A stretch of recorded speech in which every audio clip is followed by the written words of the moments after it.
Hey, good afternoon, everybody. Happy Free Comic Book Day to one and all. We've got Dexter Vines is going to be joining us today. We've got some art to sell. We're gonna talk about Dex's career in comics and who knows what. We're gonna have a good time today. So I appreciate everybody tuning in right now.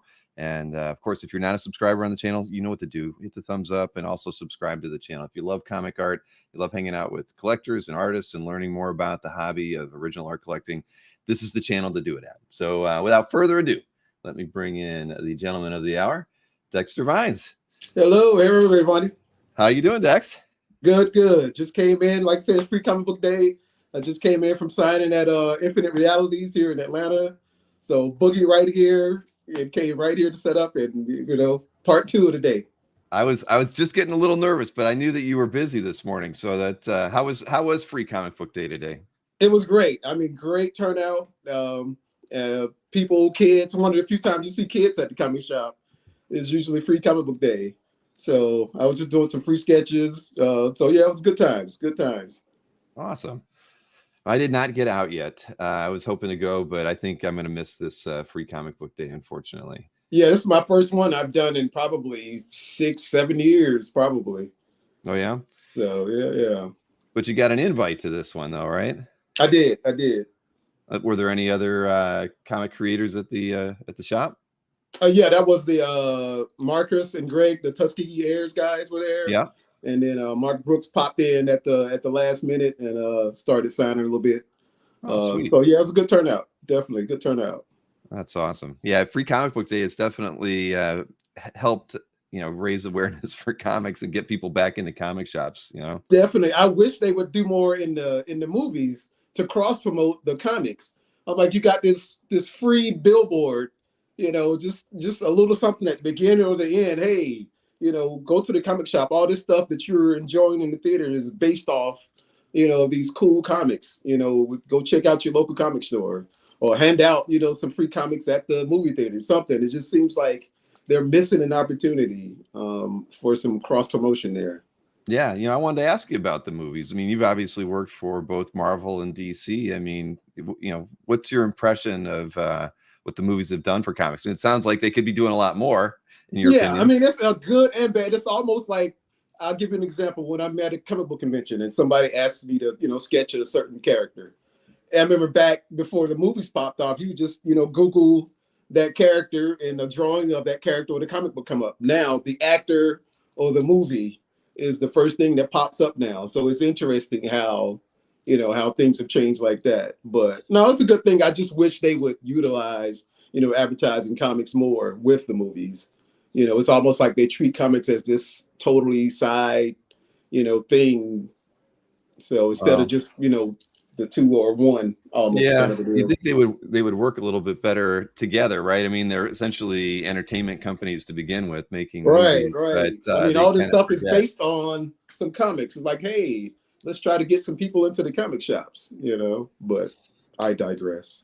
Yeah, that's all right. So, you worked on Civil War a fair amount. So, what did you think of that as it translated to the screen? Were you happy with that? It was cool. I mean, they didn't stick with it just, quite, but they kind of hit some of the bullet points, which was cool to see. It would be cool if they did it like just, if they did something like animated or something just straight from the comic would be cool. But yeah, I enjoyed it. Definitely enjoyed it overall. Yeah, and you Civil like the War, Marvel, the Winter Soldier, all that is stuff. Marvel is better than DC in general, or what do you think so far? Well, I would think, the movie stuff. I would think Marvel is definitely kind of putting it on DC when it comes to the movies. It's just weird with DC. They just take me out of it. I was watching Man of Steel, and they set up the movie, and they set up, all right, the characters are bred to do certain things, and Kal-El was bred as like a scientist, and then General Zod was bred as this military guy. And then 5 minutes in the movie, they get into a hand fight, and the scientist beats up the military guy, in a hand-to-hand fight. I'm like, okay, you just told me you set all this up. And then, the little science guy beats up the military guy, And to me, the movie just kind of went downhill from there. Right. So, but you know, I think since I'm in it now, I don't watch it like I used to. You know, I have my exterminator comes by and he knows that I'm a comic book artist and he wants to just talk about all the, you know, all the movies and stuff like you probably know more than me, you know, at this point. I'm kind of out of the loop on a lot of that stuff. So I just kind of see what I think that, you know, was interest me, but I'm not like a hardcore like Marvel MCU or DCU Yeah. or anything like that. Well, that is one thing that the movies have done, at least, is make people more aware of the characters and Yeah. some of the titles and things. I mean, they might not be reading comics yet, but at least they know that it came from a comic. Right, right.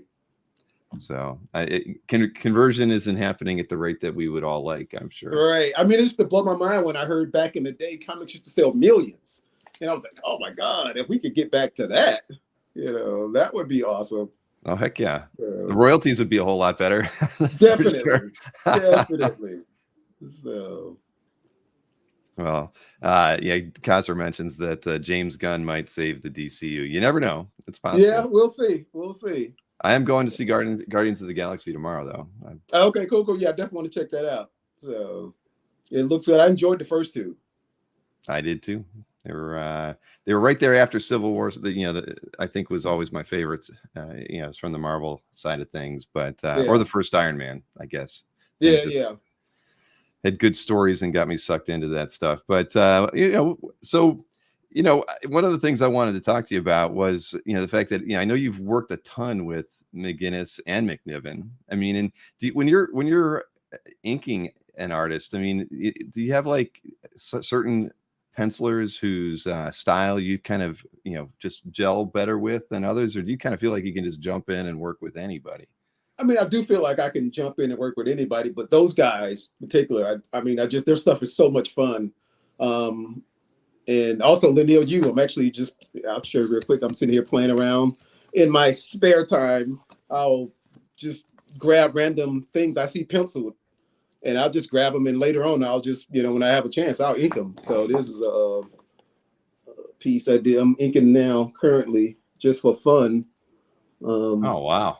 Over Linnell Yu. And this is basically a cover that they shot from the pencils. Okay. And so I grabbed it a long time ago. So I've been just slowly kind of picking away at it just for fun. Now that because I just wrapped up some project. And so I got a little downtime. So I was like, I'll hop back on this a little bit until I start on whatever I'm going to start on next.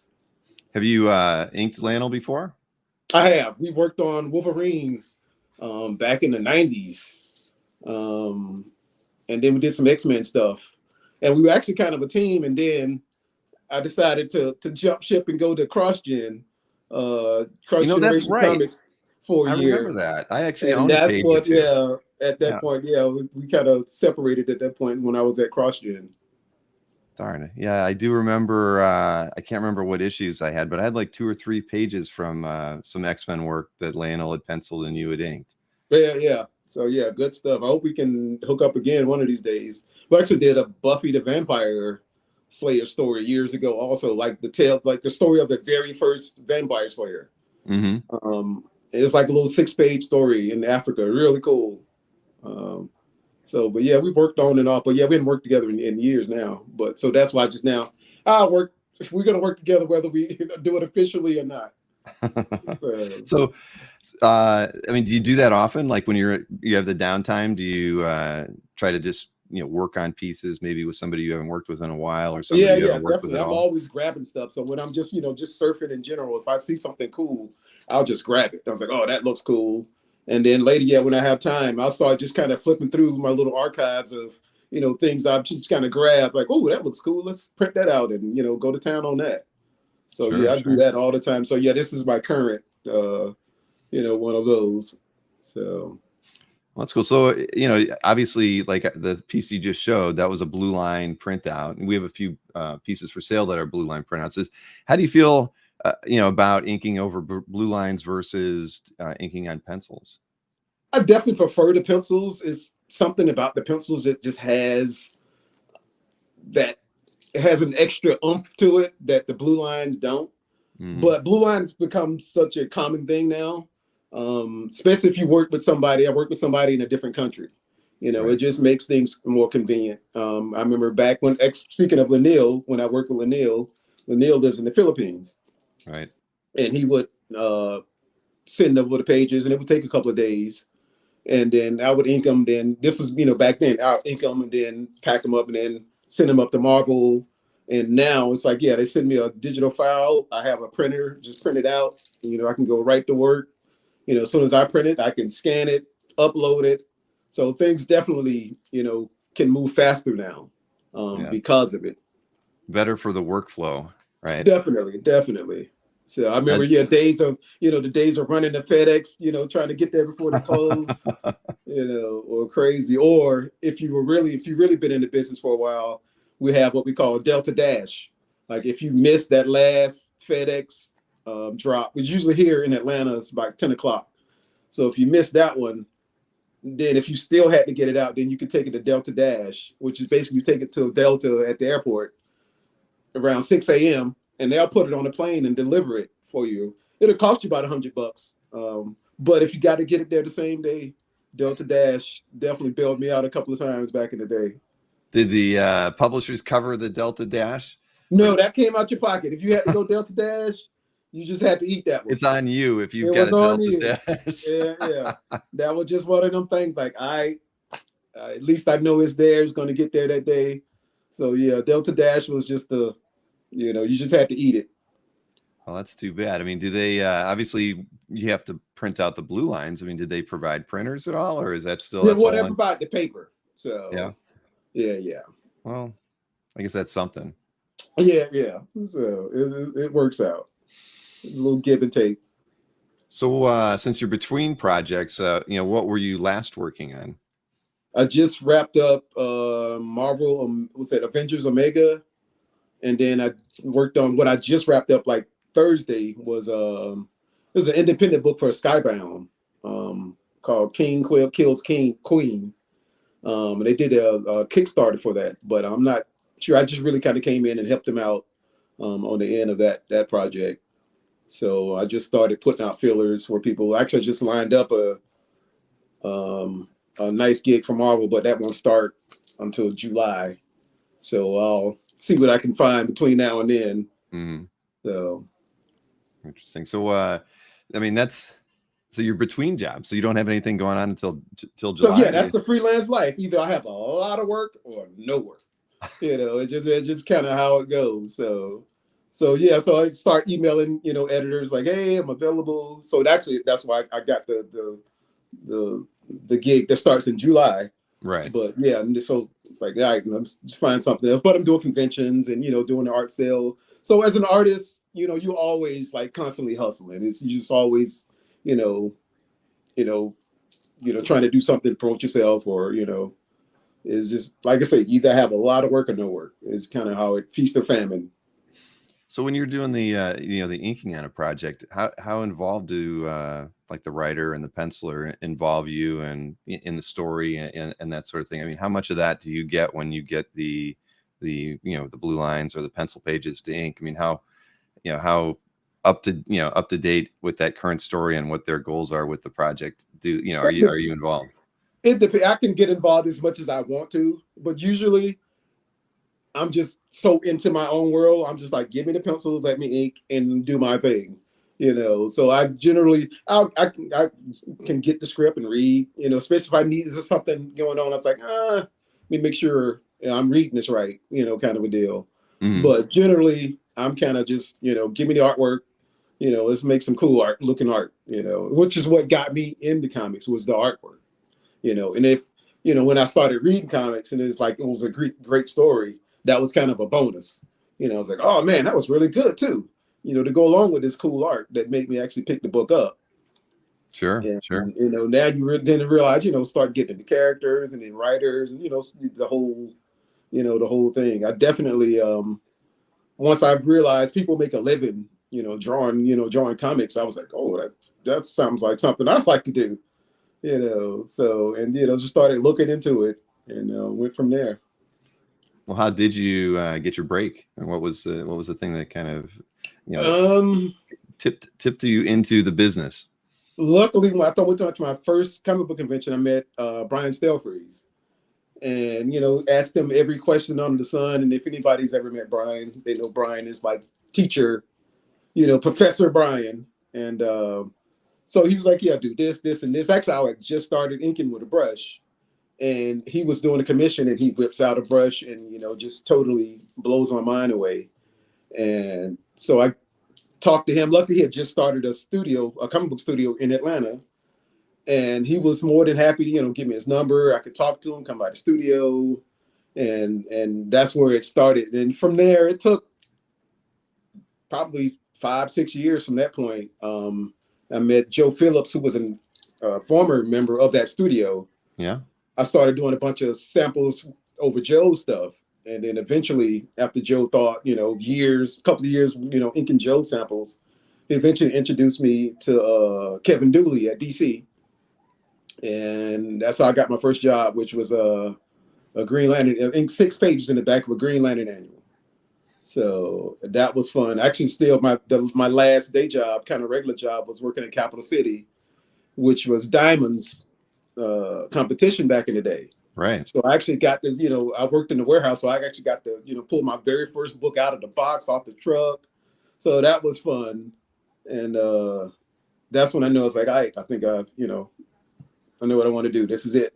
So seeing my name on the comic book for the first time was definitely a fun thing. Sure. Did you hold on to the art? I have the cover. Do I have some of that?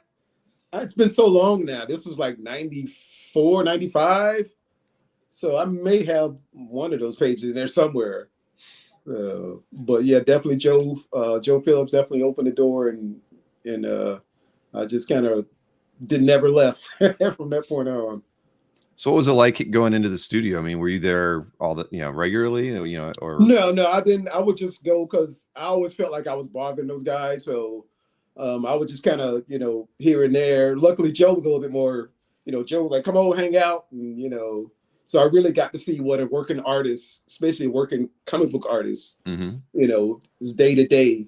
And that was cool to see, to see somebody doing it in Atlanta, so that's when I knew it's like, all right, I can do it. So definitely once you see it just makes it easier in your mind, at least for me, once I could see it, it's like, all right, I know it's achievable. That's great. So how did you end up hooking up with, you've done a lot of work with Ed McGuinness. So how did you and he kind of end up teaming up and forming a great penciler and inker team? We bumped into each other. I'm pretty sure we met at a comic book conventions, and we just, got to hang out and started, like-minded. We're both like wrestling fans and, stuff like that. So just talking, and, we always mention, hey, we need to work together. And it came up that Superman Batman was, they hit me up about that. Edward Berganza called me up and said, hey, you're going to be doing the Superman Batman thing. Ed's doing it. He wants you inking it. You're interested? It's like, yes. And we were like just the dynamic duo for like 10 years, So yeah, it was fun, working on that for Red Hulk. So yeah, a lot of little in-betweens from there. So yeah, it's fun stuff. A lot of, definitely classic storylines that you get to participate in. Let's see here. Somebody Christian wanted to know, do you ever do ink commissions for anybody who might have a pencil only piece? Oh yeah, all the time. So yeah, check out my Instagram. I'll post.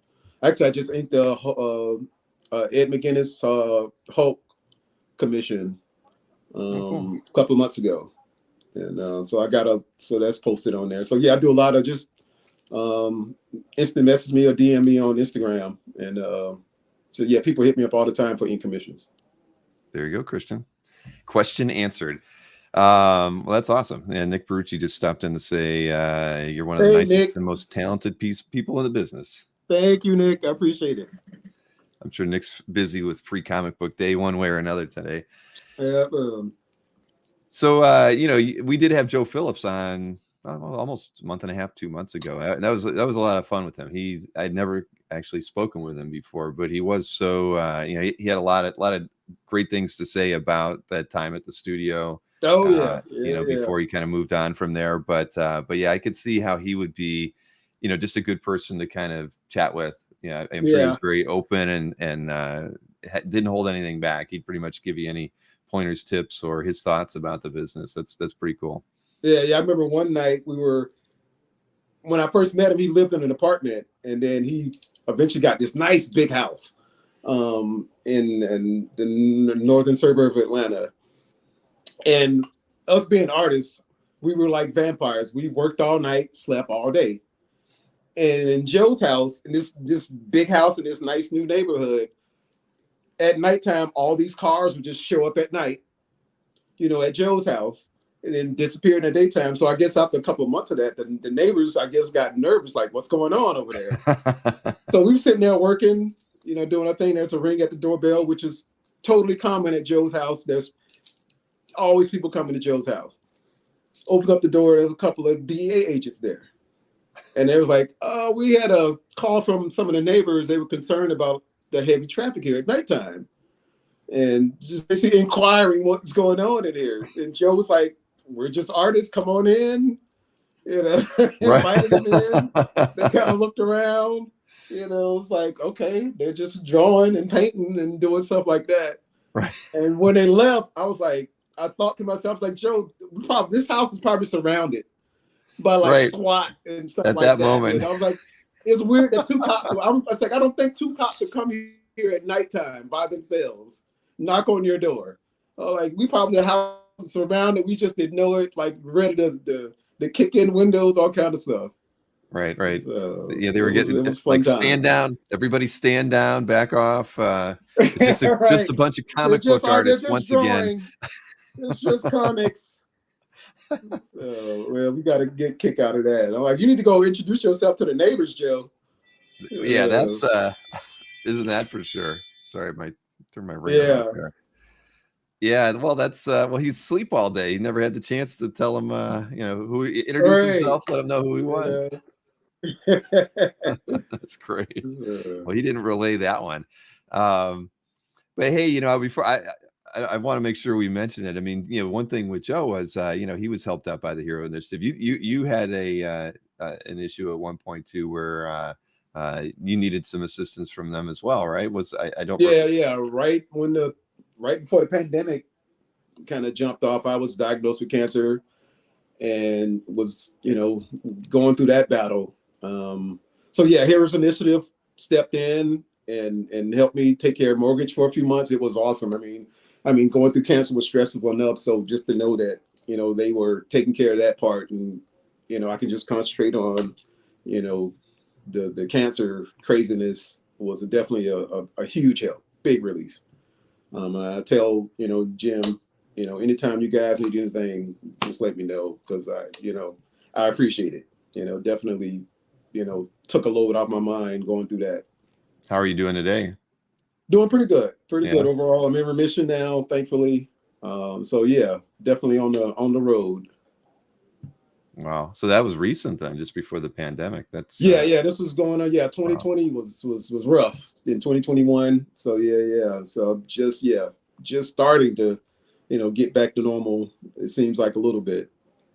Wow. Yeah, that's like the worst time. I mean, the few times I had to go to a hospital during that time, it was not pleasant. So I can't even imagine what having to go start treatment at that point in time. Couldn't have been fun. Yeah. So, well, I'm glad you're doing better, and Christopher mentioned that as well. Thank you. So, outside of that kind of stuff, I think that's great. I think one of the things with Hero, and I didn't, not to kind of, is just that I think that once they've helped somebody, it just seems like people kind of rally around them and can provide stuff for auctions that they're doing, or any kind of fundraising that they're doing. I mean, it's definitely a needed thing in this hobby for sure. Yeah, definitely. Because like I say, with insurance things, I remember just the hoops I had to jump through initially once I was diagnosed with the insurance companies and stuff. Yes, it's a mess. So definitely any help that they provided was definitely a big help to me. and That's to others. I mean, I talked to Jim, and he's like, yeah, there's, he's like, there's a few old guys we'll be taking care of for a while. So I'm like, that's awesome that they do that. So I'm always, donating stuff and drawing sketches and sending stuff from time to time. So yeah, I think they even do things like, just if a guy doesn't have a car, they'll take him to the grocery store. They'll one of their volunteers go out. I mean, it's they've done great things. I mean, I've worked with Jim for 20 years. So big supporter of that. But you had some comments about those the artwork on the back wall. I know those are prints, right? I mean, what are those? Oh, The Iron Man, yes. The cap. Oh yeah. These are my I those like Mondos? prints. So yeah, Mondo. Yeah. A lot of Mondo prints. Let's see if I can tilt up a little bit. So yeah, I got a few, some Incredibles. So, but yeah, I definitely collect a lot of posters and artwork, stuff like that. So it's like art. I think most artists, we like to surround ourselves with other art, Sure. So I'm a little art bubble. Do you collect as well, Dex? I do. So but I'm not like I used to. So it's like the only thing I'm really reading these days is Walking Dead. And then stuff, I'll still pick up stuff just, for the artwork, but that is really like the only main thing. Like I'm just like reading hardcore is Walking Dead. I think now since I've been in the business now, it's just like, yeah, I live it. I don't read too much now. It seems like I used to. Right. So do you ever ink a page and you're just like, I'm not selling this one, I'm keeping it?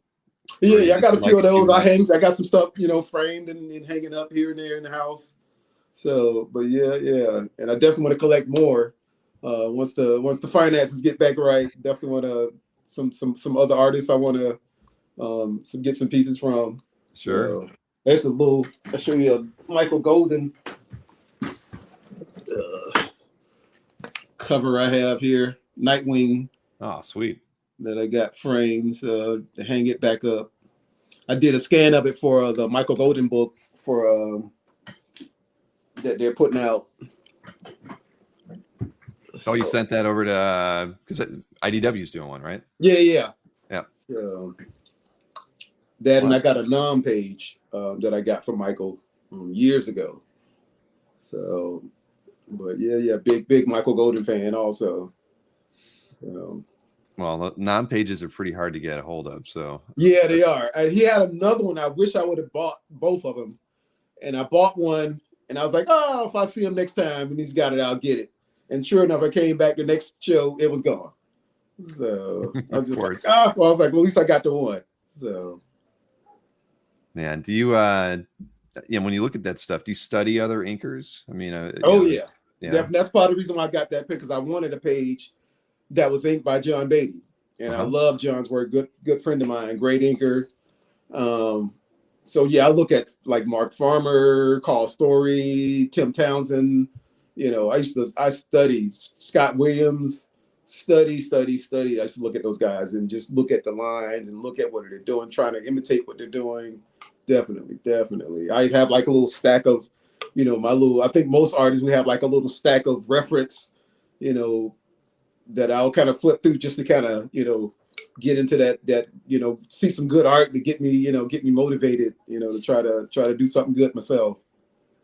How often do you feel like you're experimenting on an actual board, something that's going to be published, or do you like it depends. If I work with somebody new, it may feel a little experimental, but at this point I've been doing it so long now, it doesn't feel like that too much per se. So unless I'm really just trying something weird or new with some kind of technique, but at this point it's kind of it'll usually take me, if I work with somebody new, it'll usually take me 2 or 3 pages just kind of get into the groove of their artwork and, trying to figure it out. But once that's done, then I usually kind of get a nice little flow with it. Sure. I would imagine, anytime you're working with a newer artist, you might even just, do some test pages, right? Just to kind of get a feel for their pencil line or something, or do you just no, I won't do any tests, but I will kind of take it. Those first couple pages, I'll kind of take it slow. Yeah. Until I kind of get a feel for how I want to handle their pencils. So, and hopefully they like it. So generally, most people like it. If they have it, they usually don't say anything. But generally, I get good feedback generally. Well, that's good. I mean, have you ever gotten bad feedback? I don't say bad feedback. I've gotten, I've had artists who are particular with eyes. Like, hey, watch the eyes, or hey, watch, little stuff like that. So stuff like that. And some guys are picky with their faces. So, little stuff like that. Well, I mean, in a weird way, that's kind of like their signature, right? When you think of their comics, it's not always like how they draw a figure, but the way they draw a face is, you gotta, like, if you were gonna ink Kevin Nolan, you got to make sure you get his eyes right. Right. Because you can never, I know people like to joke, it's tracing, but you can never line for line go over somebody's pencils and copy it direct. You just can't do it. So it's fun to ink someone, make it still look like their work, but you're able to add something, kind of bring your own flair and style to it. So is kind of my philosophy with this stuff. I want it to look like Ed, but I want you to think, man, this must be Dexter inking Ed. Right. Kind of a deal. So you mentioned some inkers who are still in the business but have been around for a while, like Williams and Beatty. But are there of your peers, people who maybe came in around the same time, and what other inkers out there that that you just think that you like to see their work? You to this day you're curious to see how they're how they're approaching their jobs. The same group of guys. You mean as far as anybody new? Well, I wouldn't say new, but maybe like people who came in the business around the same time you did. Yeah, same thing. Like Jonathan Glapion. Glapion is awesome. My buddy Mark, of course now Mark Morales. I was going to say Mark Brooks. I just saw Mark at the comic shop, so it was like my brain. But yeah, those guys like that, I love just seeing what they're doing, seeing what they're up to. So, and then artists who used to ink and made that transition, like Dan Panosian. I love Dan's work, and his textures that he brings to his stuff, So it just, I'm really into like texture guys. If you can through some nice cross hatching and textures, you'll get my attention. So. See, that's interesting. I mean, I see that a lot in your work. I think that your approach to the inking, it has a very textural feel to it. I mean, I can see why that would that would interest you in other inkers and artists as well. So let's see. Obviously we're going to do an art sale in a little bit. I was thinking we could look at some of the work, but maybe we'll just save that for when we get to the actual sale itself. But Dex, I mean, this is, I thought it was interesting, because we didn't talk ahead of time, about what you were going to bring to the show, but you really brought like a wide variety, of pieces. Like a lot of times when I work with do an artist sale, they'll like pick 7 pieces from this book or 7 pieces from that book. But you really kind of, I tried to mix it up and, get a nice little variety in there. Yeah. No. Well, I thought that was great. I mean, because again, it wasn't something that I was used to. So I'm not used to seeing this kind of a variety from DC to Marvel, and even a CrossGen piece, right? Oh yeah. So I got a few of those pages. So yeah, see how thick that board is. The CrossGen paper is really good. I don't think I must not have ever handled a CrossGen page before, because I mean that thing is like bulletproof. Yeah, it's like when I first started, I was like, oh my god, it's like 3-4 ply. Yeah, it's crazy. It is like, I mean, if this could be part of the reason why CrossGen, ran out of money. They spent it all on these art boards. I have never. I don't think I've ever worked on like 4-ply paper before. It's like crazy. Yeah, I mean that was the. I really don't think I've handled CrossGen boards before. I mean, but that's cool. So So you made the switch to CrossGen. I mean, what was that like when, at that period of time? I mean, I know there was so much buzz around the work that they were doing, and they definitely had a pretty great approach to how they wanted to treat creators. So I could see why it would have been, interesting to explore and see how that was going to work out. Yeah, that's why I went down, because I was like, it'd be cool to potentially get on the ground floor of something that could be big. And I was still young. It was like, hey, you want to move to Florida? We'll bring you down and, all this stuff. And then, full time, you get a check every 2 weeks, like a regular job, but you're still doing comics. So all that kind of appealed to me. So I was like, yeah, I'll take a chance and, let's go down and try it out. And about 6 months in, I realized, oh, this is not good. So I was there. I was actually just telling somebody this story recently. I was literally there a year to the day. I got there November 15th, 99, and I left 2000, November 15th, 2000. It was like I was in and out. It was me and Josh Middleton. We were like the outcasts of the studio. So it was a good time. It was like, other than the business side of it, I met a lot of good guys down there. Met Steve McNiven, was an intern. I think Steve's very first job down at CrossGen. Oh, wow. And once we left the studio, he took over Meridian. Mm-hmm. And I remember talking to Josh. I was like, man, Steve is getting really good. And then once they closed down and he transferred over to Marvel, and just to see his continued growth. And I was just like, I didn't see this coming at all. Then of course, we working on Civil War, and I was like, wow, this guy has like leaped mountains since I first worked with him, in 2000 at CrossGen, and 6-7 years later, we're doing Civil War for Marvel, and he's killing it. And then go on to Old Man Logan, he takes it to another level, right? So the guy is he's just awesome. Yeah, no, McNiven's one of my favorite artists out there. I mean, just because he's really grown a lot, like you said, and I love his style. I mean, so that's got to be cool for you to see. You've been in the business long enough to see guys like McNiven come in and become successful.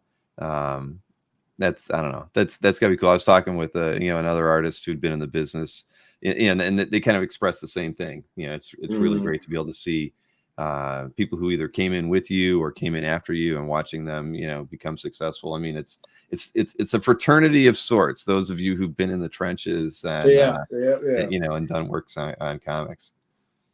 Now, so I assume I'll just take a guess. I mean, do you pretty much work from home? So you don't really get into a studio or interact with other inkers anymore? Those days like hanging out at Joe Phillips where there were other people doing artwork around you, I mean, those days are just long gone because of the changes in the way you can send your work in, so you don't really get to hang out with other creators while you're working. Or do you ever just pull up a camera and a live stream and hang out with anybody? No, I definitely want to get more into that. I had a studio here for years. About 10 years ago, I had a studio Revolver. We started a studio, and so did that for a while. And eventually, part of the reason why I bought this house, it had a great studio space in it.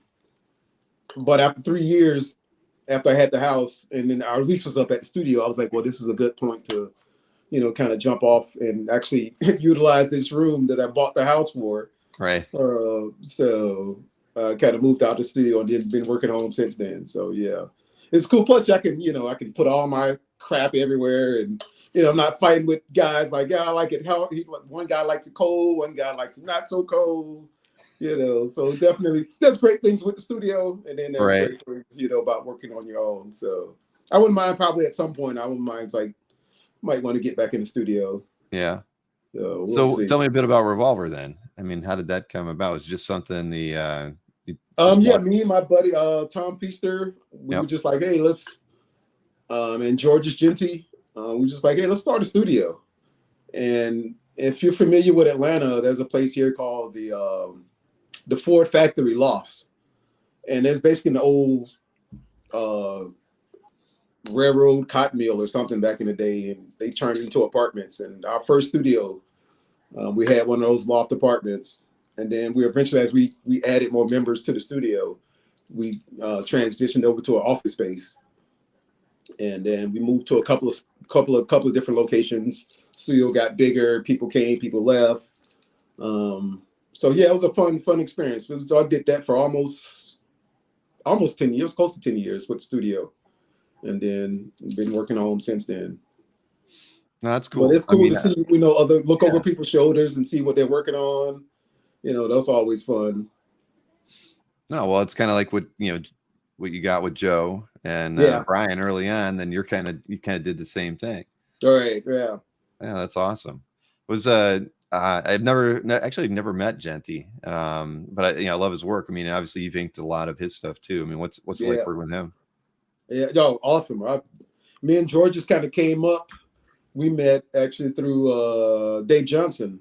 Okay. He joined when Dave Johnson left Gaijin Studios.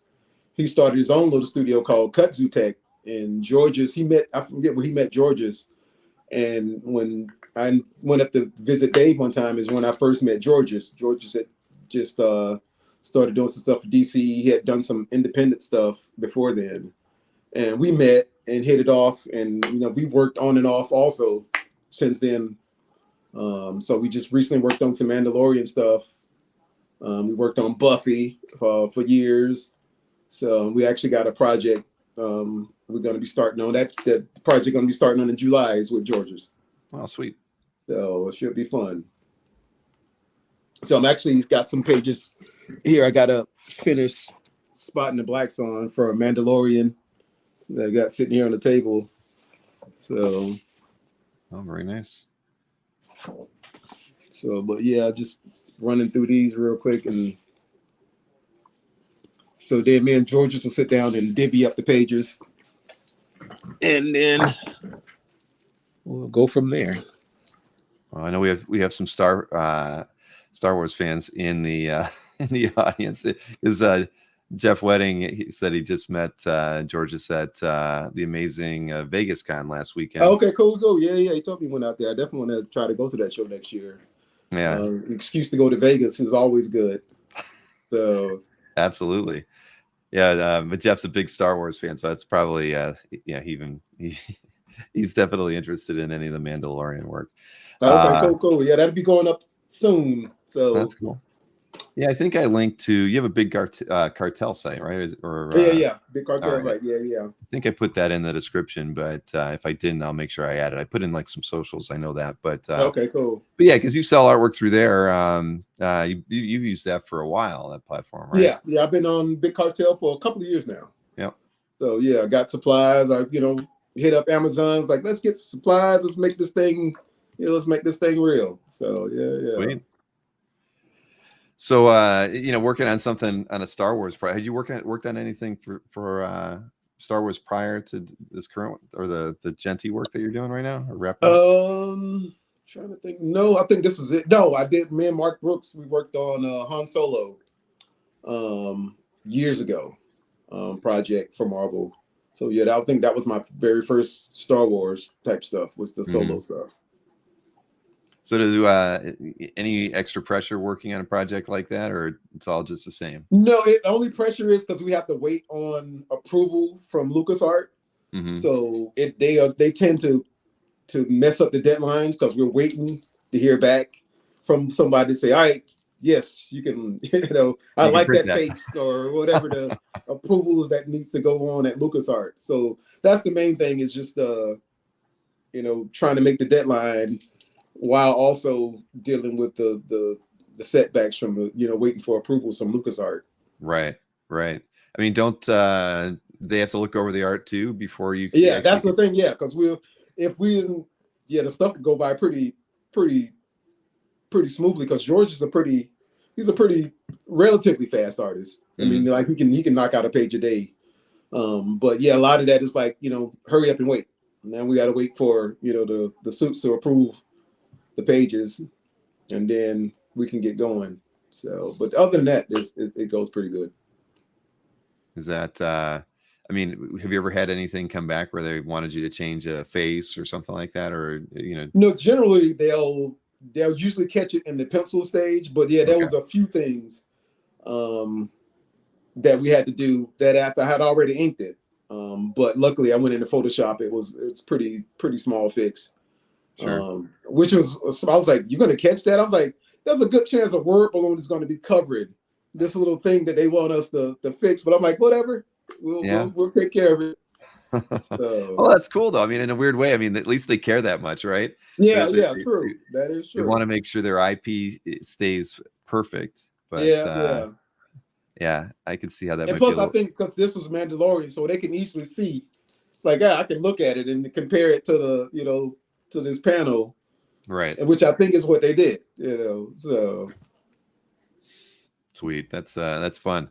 Well, you want to dive into talk, we can sell some art and Let's do show it. off what we brought and talk about those pieces too. Because again, like I said, it spans it spans many different eras. There's some pieces that are kind of current. There's some pieces that are 10 years old. Yeah, I think some stuff out of the 90s in there, mixed in there. It's right. some Yes, you old did. school fans. So you can tell the older artwork because it'll have word balloons. Right, right, exactly. It was. I think there was a couple pages of word balloons, but yeah. And what they did tell you when I first broke into comics in '95, DC had a rate. If you got pages that weren't lettered, you actually got paid more. But they wouldn't tell you that. If you knew it and asked for it, you could get that extra rate for non-lettered pages. So that was one of those old school things. So I was like, oh, good to know. Why would they pay? What's the logic behind that? Because you were inking more stuff. So I think back then that was real common to once the pencil the pages, they would send it to the letterer. Yeah. To letter it, then it would come to the inker. Interesting. So, yeah. Huh.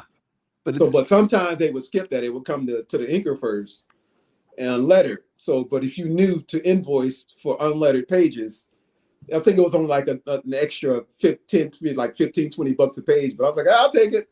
That's a lot. It adds up. Heck yeah, on a 20-page book, whatever. I mean, I'll take the extra $15 or $20. That's cool. I would never have guessed that, but I can see. I get it. All right, it makes sense. It perfectly makes sense. Yeah. So less word balloons on the original, says Marcus. All right, yeah, that's it's an interesting thing. I would never guess that. So why don't I'll give everybody the scoop on how we're going to do the show today as far as claiming artwork. We've been doing them where I'm fulfilling the artwork for the last month and a half or so. So those of you who have watched shows with me doing my own, where I'm doing the fulfillment, you're already familiar with all this, but I'll kind of go over everything with you right now. Claims are going to happen in the chat like they have done for a while. So if you see a piece of artwork that you want to see, just say claim and put a number after it, the lot number. There's 19 lots today, so each slide that we show will have the lot number on it. I'll state the lot number, of course, and the price when we pull up the artwork as well. After the show, if you've claimed any artworks, I need you to email me, bill@comicartfans.com.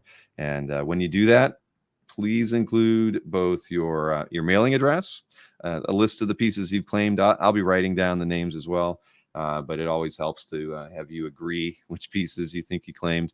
And then also, as it relates to payment, I'd like to know how you want to handle payment from that first email. It just kind of speeds things up. So payment, we'd like to be handled within 48 hours. We need it done that quickly, so that way we can turn the art around really fast. The artwork's in hand.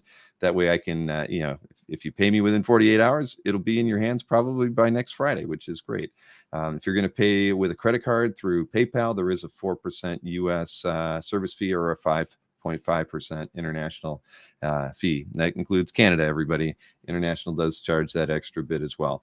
There is no fee if you want to pay me via Zelle or Venmo. We can talk about both of those avenues of payment if you would prefer to go that route. And I do take checks if need be, but I do request that, you let me know that they're in the mail Monday morning. That way I'll have it in hand by the end of the week. But that's an option as well. And as far as the shipping goes, the prices don't include shipping. Domestic shipping is $30. International is $65. And as I mentioned, I handle all the fulfillment. So anybody who's gotten any packages shipped from any of these shows knows that we pack everything in Masonite, and it's very, very securely shipped. So I want the art to arrive to you just like it got here to me. And as a collector, I know what's important. I've always felt that Masonite is the better way to go, or 6 or 7 layers of cardboard. So I go with Masonite. It's easier. So. Have you shipped a lot of art in your day, Dexter? I have recently, yeah. So I'm definitely know that yes. Well, your art arrived safe and sound. I can tell you that. So you packed it well.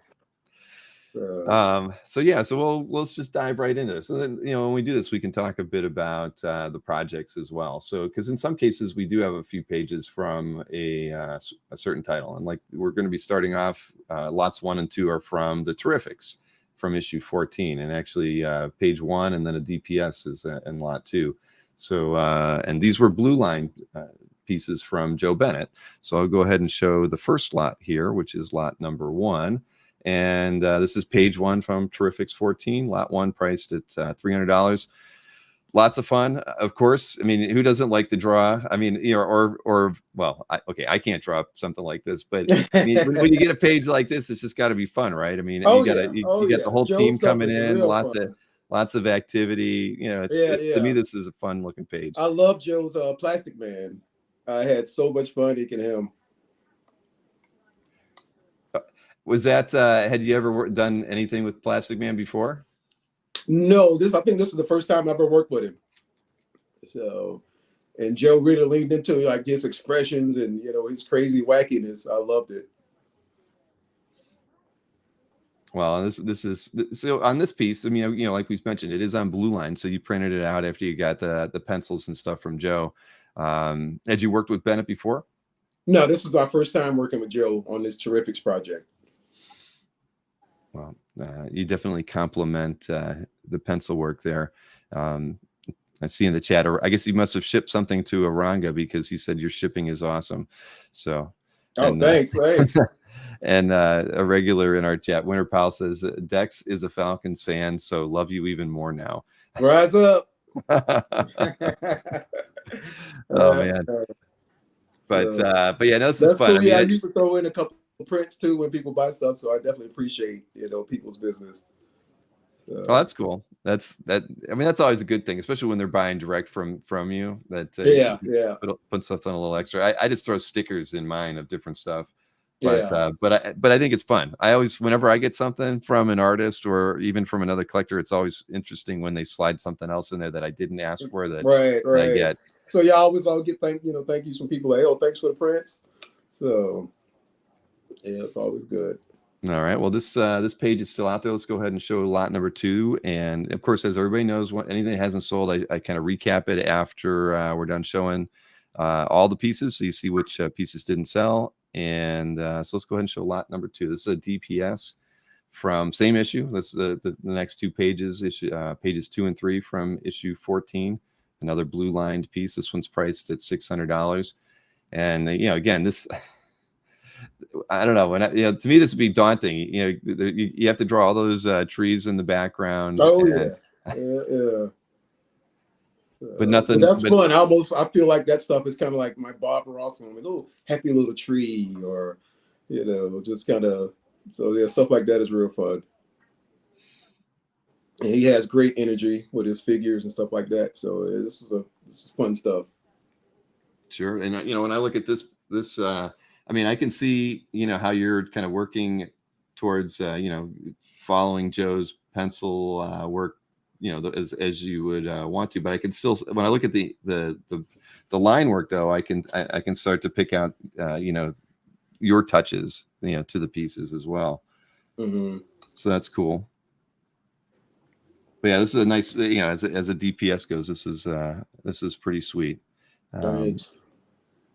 Here, let me, I'll actually switch over to me here for a second so I can do this. So yeah, in hand.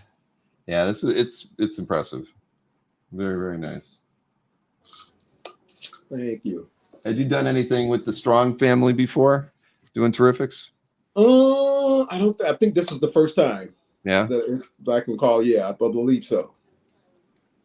Well, I was always fond of those books.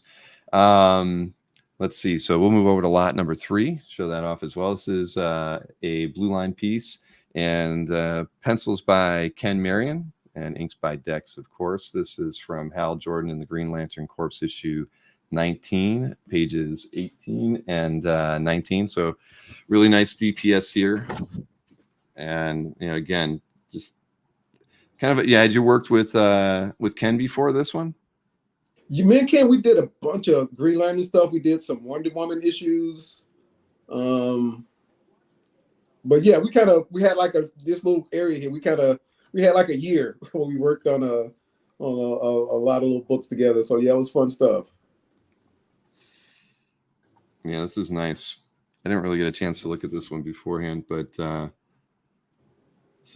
this is pretty slick. So sorry, I'm just looking at it. I should have looked at the art before I started trying to talk about it. But yeah, no, I mean, well, you know, I've seen Ken's pencils on stuff before, and I've always liked his work. I mean, this is pretty heavily detailed with all the Green Lantern Corps stuff going on around in it. This is nice. Yeah, I keep saying corpse. I should say core. That's just my Ohio twang. Yeah, I think we all do that sometimes. Yeah. Yep, I forget, but no, nice work, man. This is really, really nice. Thank you.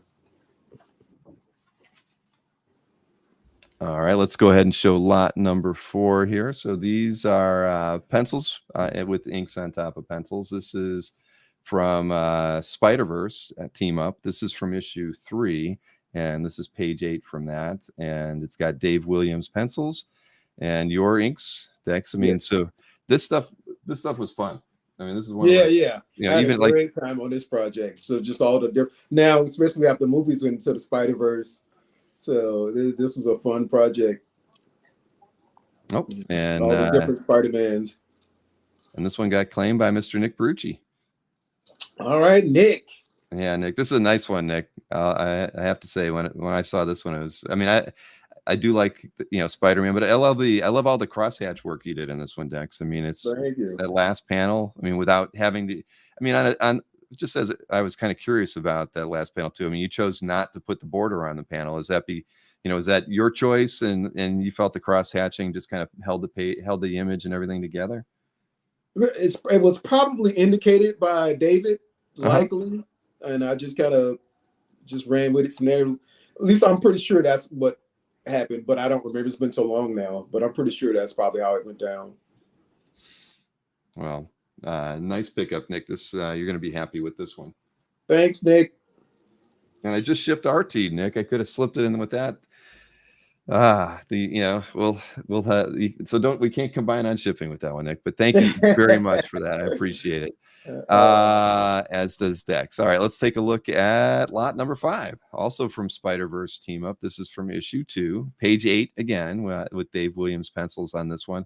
And I really, this is a fun page too. You know, it's when I see this page, I always think of that the old animation, the opening, Spider-Man animated show. I loved it as a kid. All right, Michael McIsaac has claimed this one. Yeah, no, this is fun. I love the fact that it's that it doesn't have the heavy inks. When the moment I saw it, I was like, damn, this is a fun. I didn't get a chance to read the issue. I was going to go back and take a look at it, but that that last panel with the two Spideys, Sock and Electro and it looks like Rhino. I can't tell. It must be. But yeah, this was fun, and congrats to Michael for picking this one up. Well, thanks, Michael. And yeah, the Goblin in there too. You got that right. Scorpion. So no, that's a good one. That is a real good one. So I knew we'd have some Spider-Man fans out there.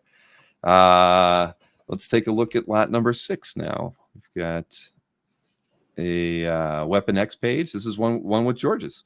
Yeah, this is priced at $200, and so I mean, again, I like George's pencils a lot, and it seems like you guys have a really good rapport. And when I look at this one again, the cross hatching you do in here when you're in that second to last panel, and it's just slick. I love seeing that technique like that, because yours is it's not like I'm used to seeing in cross hatching, where you kind of like carry the shadows out even a little bit further with your cross hatching, and it's just a unique style, I think. Thank you. Yeah, I try to get the good, nice blend going in there.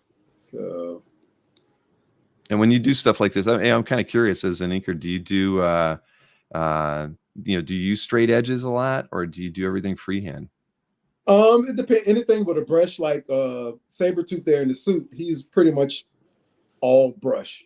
Yeah. Anything. So I'll use a straight edge like the door, stuff like that. Anything technical, I'll use straight edge and French curves, circle templates. But anything organic, like the people, would usually be brush. And then anything technical, I'll use tech pens and, repeater graphs and stuff like that. No, that makes sense. And so thank you to Nick Barucci again for picking up this one. Oh, thanks again, Nick. All right, so we'll just kind of keep this thing rolling. We'll take a look at lot number 7 here. That's Blue Line DPS from Thor's issue 3. This pages 5 and 6, priced at $400. And Goran Sudzuka, I know he's in Europe, right? So this would be a one of those reasons when you got to do it Blue Line, because that's you're not going to get the pencils shipped over fast enough probably from Europe. Yeah. Now, had you worked with Goran before? Because I've seen, I like his work. I've seen his stuff before. No, this is my first time. Actually, this was helping out. Carl Story, if I remember correctly, hit me up, and he needed help. He was actually inking this, and then he needed help.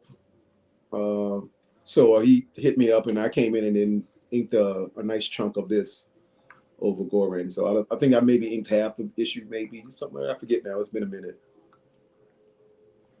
Oh, very nice. But yeah, this was a fun page. I was like, oh, cool. So nice little interrogation with Thor and Loki. Yeah, so when you do something like this, I assume when you're printing it out, you got to like lay them out separately, print the blue lines out on the separate boards, and then cut them and merge them. Put them together. Yeah, it's a little work. So yeah. Once you kind of learn how to separate them and make sure when you print them out, they print and line up right. But yeah, I kind of figured it out now over the years. Well, so this is a nice one. I'm a Thor fan. I will tell you that. So this one is still available. That was lot 7, priced at $400. Now the next one is we kind of looked at it momentarily. This is that Meridian page with pencils from Josh Middleton and inks by Dex. It's lot 8, priced at $200. And again, this is that heavy board. It feels like it's almost twice as thick as a normal art board.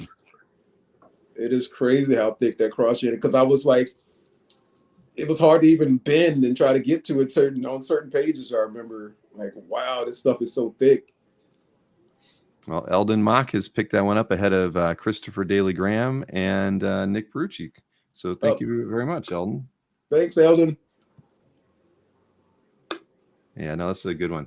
And again, I've always liked Josh's work, and from the first time I ever saw his work, I just thought it was so unique, right? I mean, very his cover work now is just so gorgeous. Yeah, I mean, just the way he draws, figures that there's something about his stuff that when you see his pencils, and that's called blurred out, but you get Josh's work when you see it. Yeah. So fun stuff. Yes, this is really nice. Well, congrats to Eldon on picking this one up. It is. It won't cost you any more to ship it either, just because it's quite thick.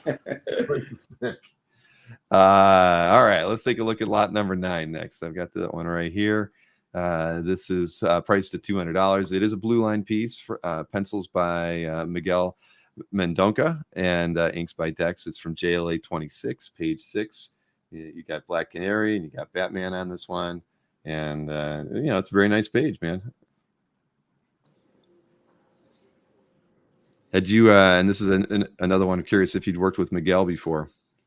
Yeah, we worked on, and we did like 3 or 4 issues of Wonder Woman, and then we did another like 3 or 4 issues of his JLA stuff.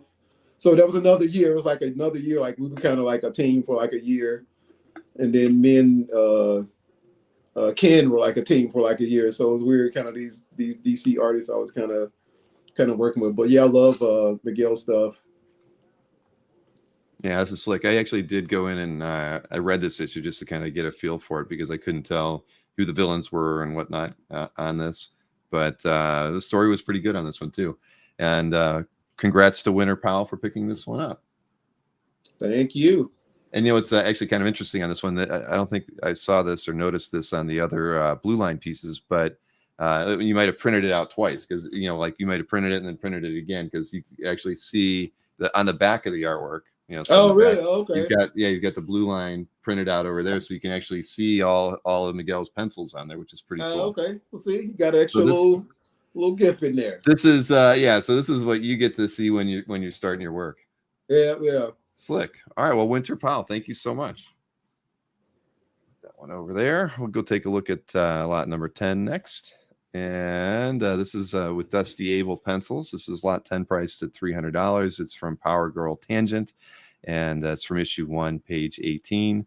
And I did not get to see what this story was all about. So I remember they did this line of Tangent comics. Okay. So a lot of the characters got this Tangent treatment for like a one shot, and this was the Power Girl Tangent. So it was like, okay. Well, and now Dusty Able, did you guys work together before? Now this one's actually got the word balloons on it. So this is back from like 97, 98. And but yeah, Dusty's been working in animation. He kind of loved comics, so he's been working on The Simpsons for like years and years and years and years. Like, who know that show when it ended? Like The Simpsons is just like the engine that keeps going. Right. So I think he's been working on The Simpsons for a long time. Well, nothing wrong with that, right? I think not at all. A lot of comics creators have ended up doing, whether maybe they just do storyboards or they get into some of the animation stuff, but they end up working in film one way or another. Yeah, because I think there's a page by Chuck Bukevich, and I think Chuck is going into like the film side, animation side, design side also.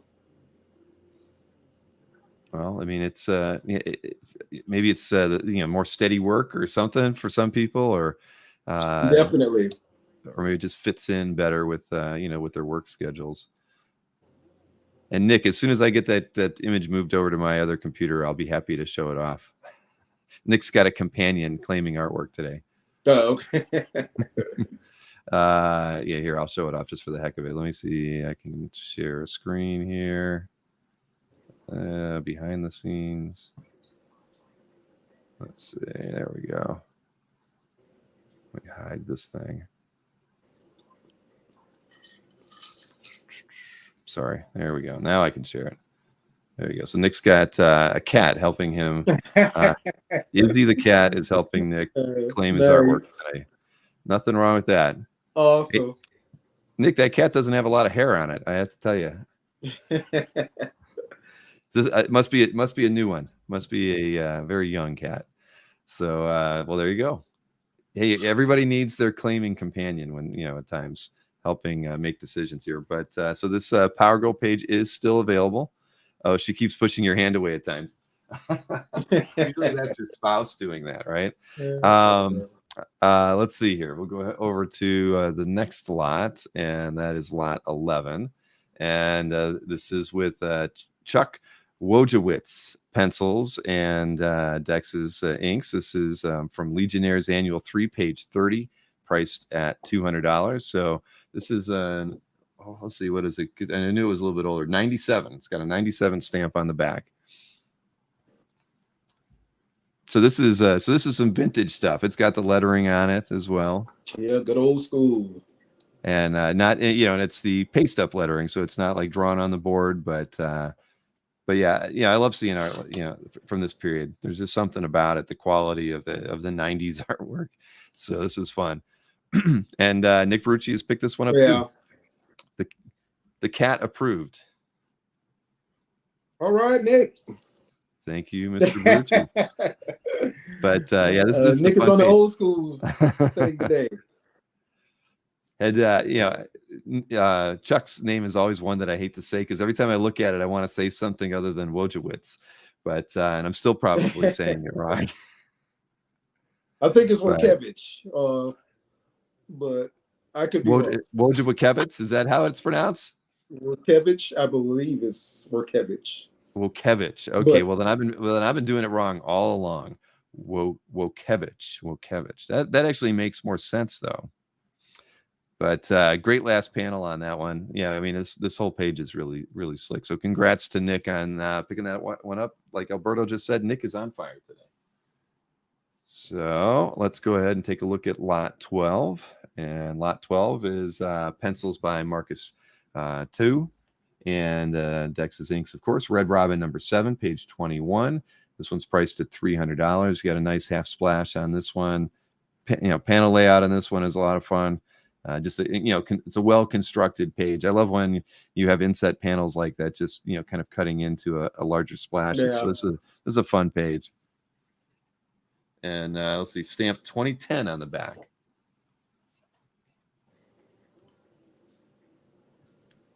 And is that Comic Art Burgers? I don't know what that means. Comic Art Burgers. Well, Nick has claimed this one. So Nick, you've got another one here. Another really nice page. And had you worked with Marcus as well, Dex? Let me highlight. We're having your audio is in and out. Oh, you're right. Oh, yeah. I think one of us is having a little internet connectivity thing going on. But had you worked with Marcus before this book too?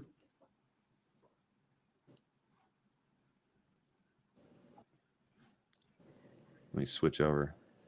Can you hear me okay, Dex? I'm thinking Dex isn't hearing me, but that's okay. We'll work. There you go. All right. Yeah, it was audio for a second. I can hear you now. Okay, good. All right. Well, thank you to Nick for picking that one up. We'll go ahead and take a look at lot 13 next. And this is another George Jeanty piece. This is Buffy. This was from a free comic book day book, so kind of appropriate that we're showing it off today. Good day for this page, a free comic book page from Buffy years ago. Right, this is season 9. I don't know what year what year this was from though. I should have probably looked that up, but yeah. Again, I love George's I think this work. is like 2011, 2012. I don't know, maybe later than that. So yeah, somewhere in there. All right. Yeah, I love his pencils though. Your inks on his are great. I love the whoosh in there where you ink that, and even some of the other sound effects. So yeah. George loves to add in sound effects and his stuff. So he loves it. Whenever he can sneak some in, he's gonna do it. Yeah, no, flicking the lighter. No, that's awesome. But no, this is great. I mean, honestly, every I can see how you kind of treat each penciler's, the inking a little bit differently, but yeah, this is a really, really, really nice piece. And the panel layout, once again, very, very unique for this one. Yeah. And it even has a few pencil prelim stuff on the back. Not a lot, but somebody holding a can and a few other things going on. Oh yeah, you sketch it, then you flip it over and then light box it. Yep. Yeah, that makes sense. All right, and I can see some of the perspective work done in blue pencil on here as well. So yeah, nicely done page. And I don't know if Nick is going to pick this one up or not, but it is still available, lot 13, to anyone interested in that one. Now, and just before I show the next slide, Nick has confirmed it. Thank you, Mr. Thanks Baruch. again, Nick. Well, we both sincerely appreciate it, Nick. And let's roll on to the next piece. This is another Buffy piece, and the only other one we have today. This is from season 12. The last one was from season 9. This one's priced at $300. It's from issue 3, page 20, and pencils. Inks over pencils on this one. Lots of it's a very dynamic fight scene. Looking at and again, I like your inking over George's pencils. I mean, just really well done. Thank you.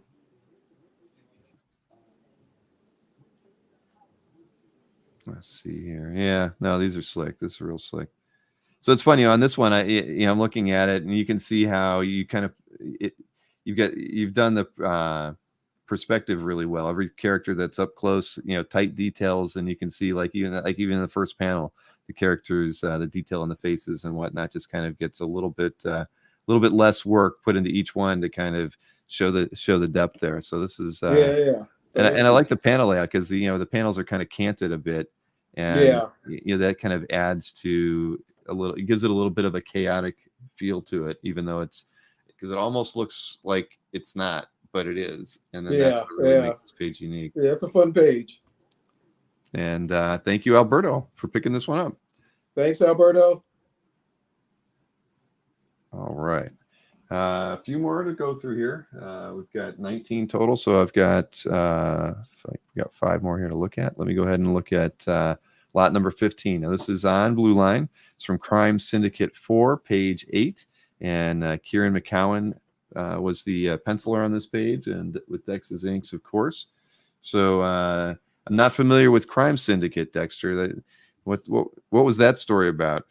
This came out a few years. This is like the first job I inked coming out of my cancer treatment. I was actually inked this at my parents' house.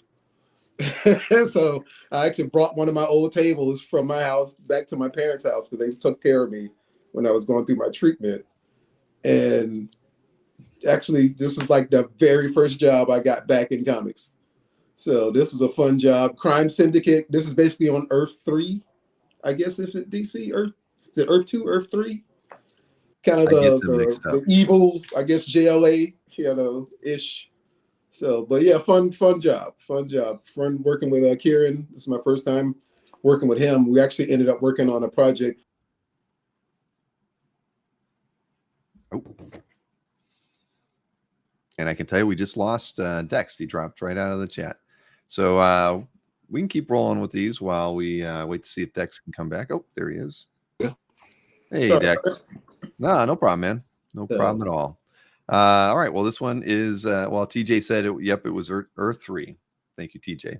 Oh, thanks, TJ. Somebody in the chat always has the right answer for us. Yeah. All right. So this lot is still available. Let me switch over to the next one here. One of the last 4 here. So this is Pencils Over Blue Line, and it's gotta hide the right comment there. There we go. All right, so this is lot 16, priced at $300 from Black Panther issue 17. Again, it's Inks Over Blue Line. This is you're complimenting Sprouse's pencils really well here. I mean, thank you. I always love Chris Sprouse's stuff. I mean, when I got a chance to work on this, I was like, yes, please hurry up. Yes. I loved his work on the Legionnaires. Him and Carl Story back in the day. I still love that stuff. And definitely getting a chance to work with Chris was I couldn't wait. No, this is nice. I've always loved Chris's work myself. He's again, very distinctive style. And really nice guy. I met him at several shows. I mean, super nice guy. Nice guy. Super humble. You would never know, but yeah, super quiet. But he loves Star Wars. He's just a diehard Star Wars guy. Those covers, you can see why. Mm-hmm. Oh yeah. Well, this is a slick page. So that we've this one's priced at $300, and it is from Black Panther issue 17. And Jason Harris, those two Buffy pages were the only two the Dex sent me for this sale. You never know, we might be able to get some others in a future one. But so this lot is still available. Lot 16 still out there. Now let's see, we're going to go over to lot 17 now, and this is a very nice page, of course, from Ultimate Avengers number 6. It's pencils by Carlos Pacheco, who left us way too soon, recently too. Still in everybody's minds. I mean, you've got Red Skull, you got the Cosmic Cube, you've got page 1 Splash at $500 for lot 17. What more can you really ask for in something, right? I mean, this is a great page. He's gathering the troops. Exactly. We got evil things to do. Yeah, and Pacheco, I mean, the way he drew Red Skull was interesting. Just a little different. It's a little creepy, a little disturbing, but yeah, real cool. That's what I thought too. Because you're just so used to the skull, right? Something with the pronounced cheekbones and stuff. And when I first saw the way Carlos was drawn Red Skull, I was a little disturbed by it. It didn't fit, with what I was expecting or wanting to see out of Red Skull. But yeah, this is slick, and it's unfortunate that we won't have any more work by Carlos out there because he was such a great talent. I mean, a great storyteller. I can't think of anything that he did that I didn't like. So it was a great honor to work with him. It's super fun, super talented guy, and definitely gone too soon. Did you what other projects did you work with him on? We worked on this, and then we worked on another. Let's see, I'm trying to think. It's right here. I can't even remember. We did actually work on another like another like 4 issues something together. So, but yeah, we kind of had our little moment under the sun. It was fun. Sure. Did you ever get a chance to meet him at a show or anything? I didn't, unfortunately. I never met him in person. Yeah, We talked same here. online, just email, but yeah, I never actually met him in person. Well, thank you for Nick Verrucci for picking this one up as well. Thanks, Nick. You are the rock star, sir. He is. I'm going to include some extra stickers and merchandise when I send out this package to Nick. So we've got 2 more to look at here. And this one is Pencils with Ed McGuinness. This is the only McGuinness Vines combo from from the set that we have today. This is from Nova Point issue 2.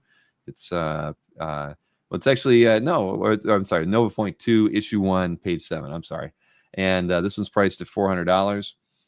And these were fun. I like again, I always liked McGuinness's pencil work, and you really complimented his pencils really well. Thank you. Yeah, Ed's stuff is super fun. Yeah, this is nice. And so this is one of the few Marvel pieces that we've had for the show today. I didn't even realize that. Wow. Yeah, there's nothing wrong with that. Yeah. Hey, we like both Marvel and DC around here. Yeah. But yeah, no, nicely done. And I thought this is cool. So pencils over inks on this one, priced at $400, lot 18 from Nova Point 2, and it's from issue 1 page 7. That one is still available. And last but not least, let me go ahead and bring up lot number 19 here.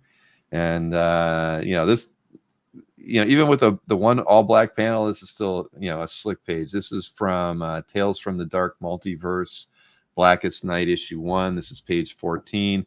Kyle Hotz pencils and your inks on this. You got Lobo right there. I mean, it's just a really, really nice page, and it's actually on a little heavier board too. Yeah. He got this Strathmore board.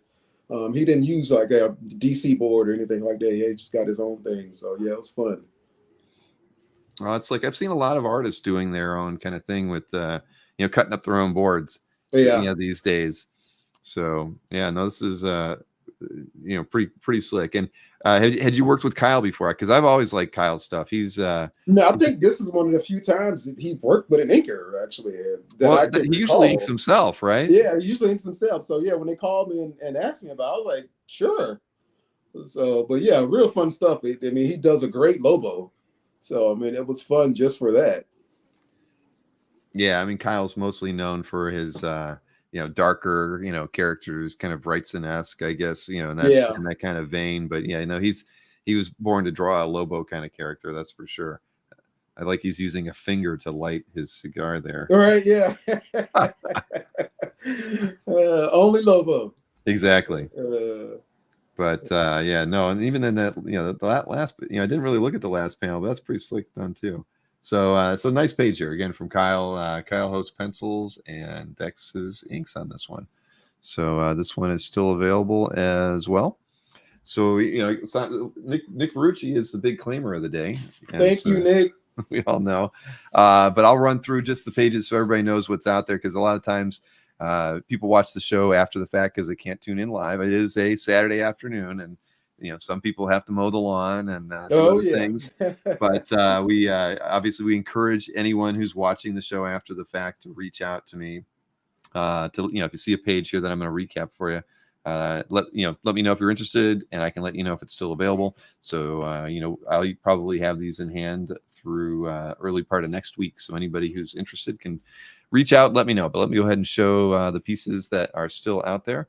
We've got lot number 1 from the Terrifics. This was page 14, page 1, and this was priced at $300. Blue Line, Joe Bennett pencils and Dex's inks. Then we also have the DPS from that was from Terrifics 14 as well, pages 2 and 3, priced at $600. That's lot number 2. Then we've got lot number 3 next. This was the DPS from the Hal Jordan Green Lantern Corps, issue 19, pages 18 and 19, with pencils, Blue Line pencils from Ken Marion, and inks by Dex as well. And lots 4, 5, 6 all sold. So then lot number 7 is next. That's from Goran Suzuka's Blue Line, Dex's inks, priced at $400. This is from Thor's issue 3, pages 5 and 6. Really nice DPS. Then lots 8 and 9 were sold to Eldon and Winter. So we'll take a look at lot number 10 next. That was the Power Girl Tangent piece. And that one was priced at $300. Pencils by Dusty Abel. And it's from issue 1, page 18. And sorry, I'm not looking at the chat, but I will now because I did notice that Alberto has claimed lot 18. And sorry about that. When I'm running the slides, I can't see the chat window. Thanks, Alberto. Thank you, Alberto, for that. And I did see that Ryan also claimed lot 19. So thank you to both of you for those Thanks, claims. Ryan. Pair of great pages there. So let me hide that one. And I see Winter Powell picked up lot number 1. Thank you so much, Winter. Thank you, Winter. All right. And again, I apologize. I wish this thing would allow me to have multiple tabs of different things open at one time. But damn you, technology. That is why, I'll tell you, Dex, we do a show called Dueling Dealers, and it's so busy in the chat and showing slides and stuff. I actually have my family in the studio with me because I can't do both things at one time. So they're usually either showing the slides or they're highlighting the claims when they come in, because it's just too hard to do all this stuff all by myself. But right, I bet you. So let's see that we just showed lot 10, and then 11, 12, 13, and 14 were all claimed. So let's go ahead and take a look at lot 15 here. This was from Crime Syndicate. This is with Kieran McCowan's Blue Line pencils. This one was priced at $300. So lot 15 is still available.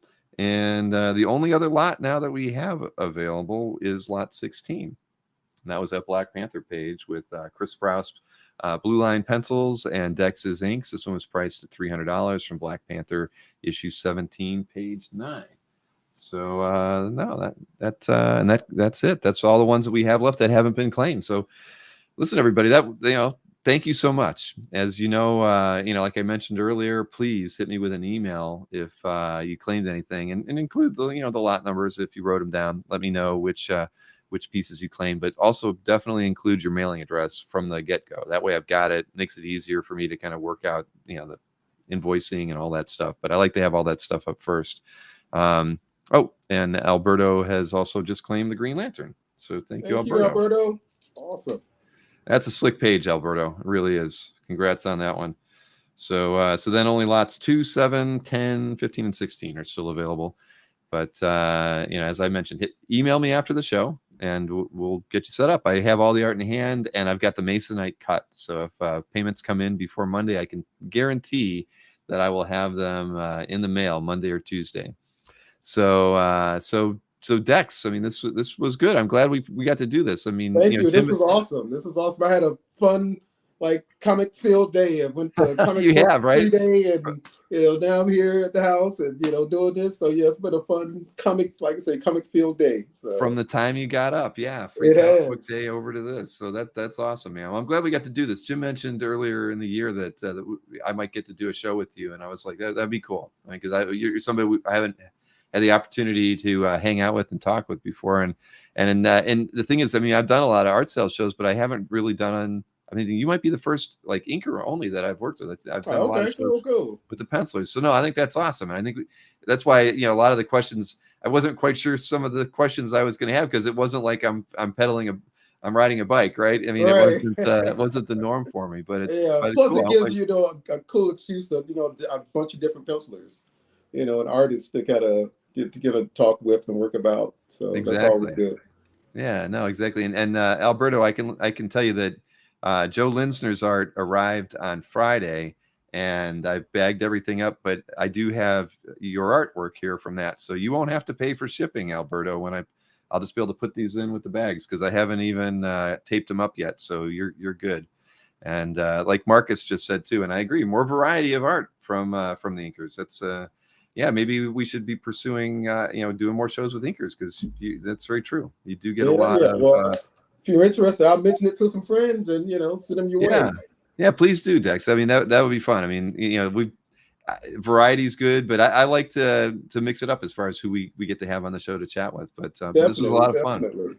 So And yeah, this I has will been awesome. definitely Hopefully have me back soon. I'd love to do this again one day.